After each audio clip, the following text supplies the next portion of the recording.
ऐसा कहते हैं कि राजनीति में सिद्धांतों को नहीं देखना चाहिए, जो लोग ऐसा कहते हैं, और सिद्धांतों को देखे बगैर राजनीति करनी चाहिए, ऐसा जो लोग कहते हैं, हमारे में भी ऐसे कुछ महापंडित लोग हैं जो ये कहते हैं कि हमें राजनीति में सिद्धांतों को नहीं देखना चाहिए। हम लोग ये जो आंदोलन हमने शुरू किया, ये किसी को सिद्धांतहीन होकर एमएलए एमपी बनाने के लिए नहीं बनाया है, बल्कि हम तो ये संकल्प करके काम कर रहे हैं कि अब दूसरी मायावती पैदा नहीं होने देंगे, पूरी ताकत लगा देंगे, पूरी शक्ति लगा देंगे और दूसरी मायावती पैदा नहीं होने देंगे। तो इस हालात में हम लोग सिद्धांतहीन राजनीति को बदलने के लिए राष्ट्रीय परिवर्तन मोर्चा बनाया है। समय लगेगा, क्योंकि जो सिद्धांतों की बातें होती हैं उसको बदलने के लिए समय लगता है।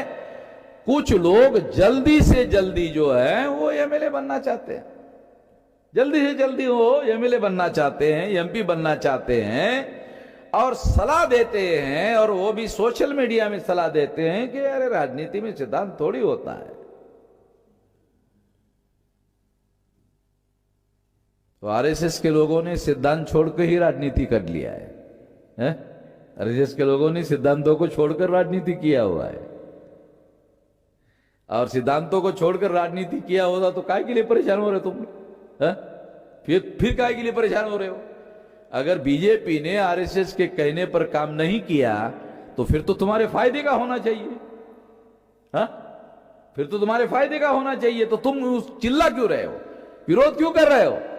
इसलिए क्योंकि वो उस पर अमल कर रहा है, तरीके से कर रहा है, इसलिए तुम चिल्ला रहे हो। बदलना जरूरी है कि उनके सिद्धांत हमें मंजूर नहीं है। सिद्धांत पर अमल कर रहे हैं इसलिए ना, वो अपने सिद्धांतों पर अमल कर रहे हैं, वो सिद्धांत तुम्हें मंजूर नहीं है इसलिए तो तुम विरोध कर रहे हो।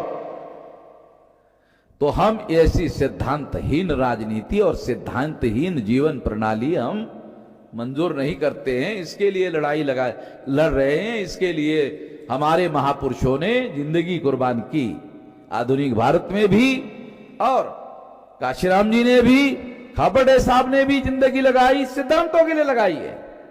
और हम लोग सिद्धांतों की लड़ाई लड़ रहे हैं, और इसके लिए जो आंदोलन खत्म करने में मायावती का माध्यम बनाकर ब्राह्मणवादी लोग कामयाब हो गए थे, उन लोगों को मैं याद दिलाना चाहता हूं कि अब ये आंदोलन उससे निकलकर बहुत ज्यादा बढ़ चुका है। ये 31 राज्यों में और 567 जिलों में और 4000 से ज्यादा तहसीलों में, 22,000 से ज्यादा ब्लॉक में और 1.5 लाख से ज्यादा गांवों में फैल चुका है। जो लोग ऐसा कहते हैं कि नहीं नहीं ऐसा नहीं है, उन लोगों को याद रखना चाहिए 2-2 बार अगर नहीं है तो भारत बंद कैसे हुआ? सपने में हो गया था। सपने में ही नरेंद्र मोदी ने संसद में संविधान संशोधन किया था। संविधान संशोधन संसद के अंदर हुआ, डॉक्यूमेंट्री एविडेंस है।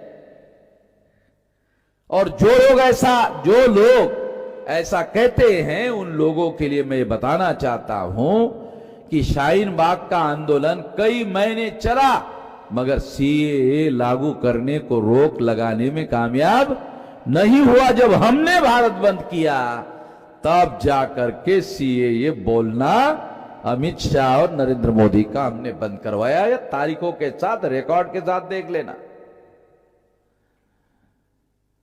क्रोनोलॉजी देख लेना, सारी की सारी उपलब्ध है। तो इसलिए हम सिद्धांतों को लेकर चल रहे हैं। हमें हो सकता है सिद्धांतों की वजह से थोड़ा ज्यादा समय लगेगा, कोई बात नहीं है, चलेगा। इस सिद्धांतों के आधार पर ही चलेगा और चलाया जाएगा। इससे कोई अलग हटकर काम नहीं किया जाएगा। और सिद्धांतहीन बातों को नहीं माना जाएगा।